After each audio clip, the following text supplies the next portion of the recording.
Salut les gars, on se retrouve aujourd'hui pour une nouvelle vidéo. Je suis accompagné de Dave. Salut Dave. Salut. De Sotel et de mon pote Cobb. Nouvelle montre poignée, j'ai de quoi nier. Et si en cas d'embrouille veulent remplir mon casier. Et cote à 24, belvédère, pas de 20 tables. Le fit maintenant c'est 1000 balles, j'arrête de vous donner de la force. Salut. Oh la caméra, c'est pas ça. C'est pas Jérôme mort. Elle est bourrée la caméra. C'est pas grave. Aujourd'hui on se retrouve pour une vidéo tuto. Parle pas trop vite, tu vas bégayer. Il s'arrête, c'est bon. C'est ton scooter, hein, tu peux faire n'importe quoi. C'est vrai. Donc sur le scooter de Dave. Merci. On dit de Dave ou Dave, je sais pas. Non, on dit 2 Dave. Pour un tuto changement de plaquette de frein. Donc je te laisse approcher. C'est vrai ça? Ah ouais. Tu vois, là, tu as ton système, enfin vous voyez, on a le système de frein avant. Donc on a l'étrier de frein avant, c'est un système hydraulique. Je vais lui changer ces plaquettes car elles sont mortes et qui m'a dit, bah, je sais pas comment les changer, moi, je l'ai jamais fait. Ouais. Du coup, je vais vous montrer tout ça tout de suite. On commence par enlever ces deux vis là. Alors, Voilà Dave. Donc on va interagir seulement sur cette partie du scooter. On va uniquement démonter sur l'étrier. ces deux vis là qui tiennent l'étrier, qui tiennent la fixation en gros. D'accord. Et il faut surtout pas toucher à ces deux là en fait. Parce que ces deux là, elles vont séparer l'étrier en deux. Et ça fait que ça va couler et qu'il faudra repurger le frein. Et puis c'est une catastrophe. Ok. Donc il faut vraiment pas se tromper. Et là on enlève ces deux vis là pour commencer. Généralement elles sont un peu dures parce qu'il y a des freins filets dessus. Pour pas que ça parte. C'est bon, ça va toi? Ah super. Manger une petite pizza là, midi, comme ça. Payé par Sotel. Payé par Sotel en plus. Ça a même beaucoup de freins filets. Ouais. Vous voyez quand on vous dit que Cobb ne fait rien ici? Quoi?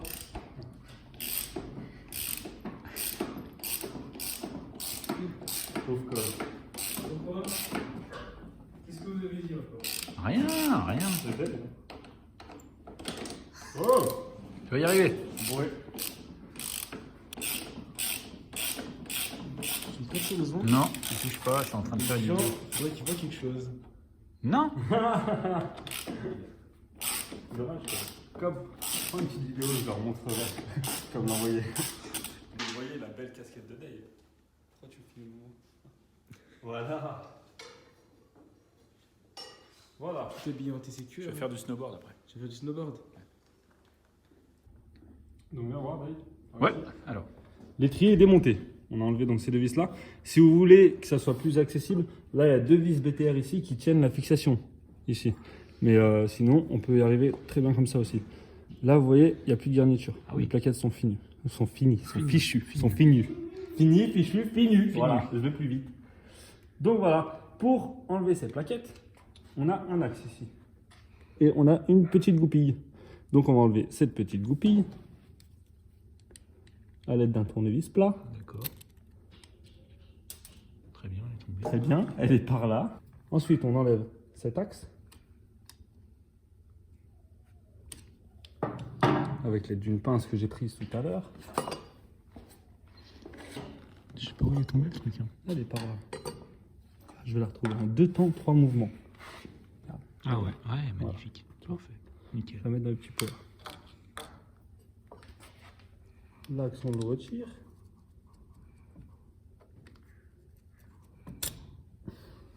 Nickel. Voilà. N'hésitez pas à le graisser pour le remettre surtout.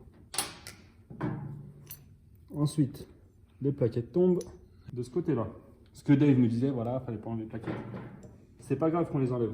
Là, vous pouvez remettre vos plaquettes juste comme ça. Ah oui, on les enlève pour les remettre. Mais non, mais pas les remettre dans l'axe. Et vous passez votre tournevis entre les deux plaquettes. Et vous écartez les pistons.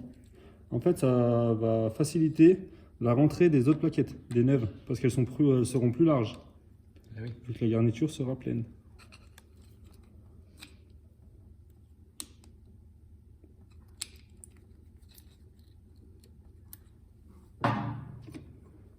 Là, tu vois, Dave, on est pas mal.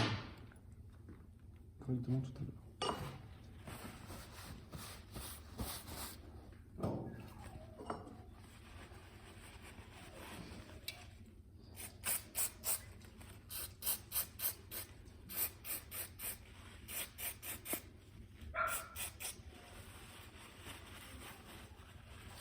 Bon, là j'ai nettoyé, le tri est complet.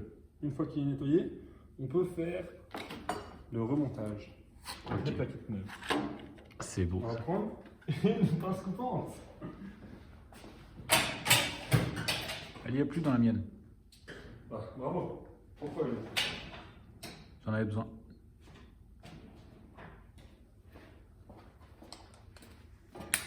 Ah bah, ça va bien. Ça va plus vite, hein. Là, elles sont neuves, Dave. Je peux te dire que ça va freiner.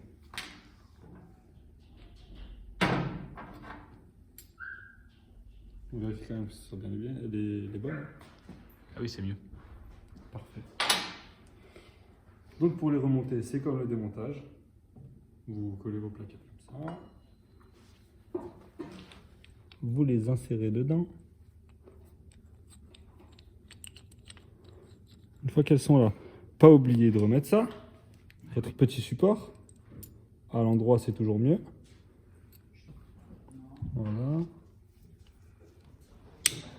Voilà. Une fois que c'est passé, je vais taper dessus un petit peu. Voilà, il est déjà abîmé rien, Dave. Voilà. Une fois que vous avez la petite fente là qui est passée de ce côté, vous pouvez mettre votre goupille. Parfait. Je sais pas si on y voit bien. On voit, on voit. La petite goupille que j'ai mis là-dedans.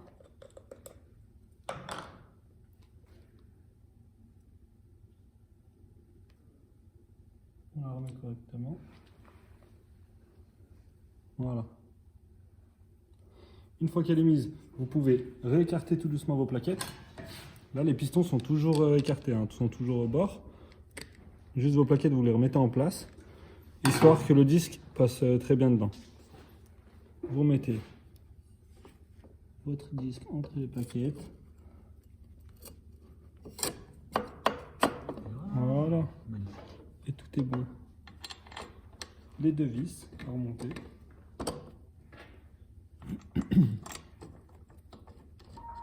Et voilà, je vais resserrer tout ça.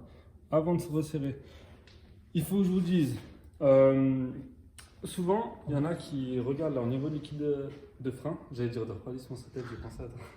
Souvent, il y en a qui regardent leur niveau liquide de frein et qui voient quand leurs plaquettes sont mortes que le liquide a baissé. Ça, c'est normal. En fait, vos pistons se repoussent vu que les plaquettes sont mortes et le liquide descend. Mais une fois que vous mettez les plaquettes neuves, le liquide va remonter. Donc, c'est pas la peine d'en remettre un peu plus quand les plaquettes sont usées. Il remonte parce que tu réécartes plus les Parce pistons que les en fait. pistons sont réécartés et que la pression fait remonter le liquide en fait. Ça fait que si vous avez plus beaucoup de liquide et que vous en remettez, et ben il y en aura beaucoup trop quand vous allez remettre les plaquettes neuves. Donc ça va pas le faire. Donc voilà. Je vais resserrer ça.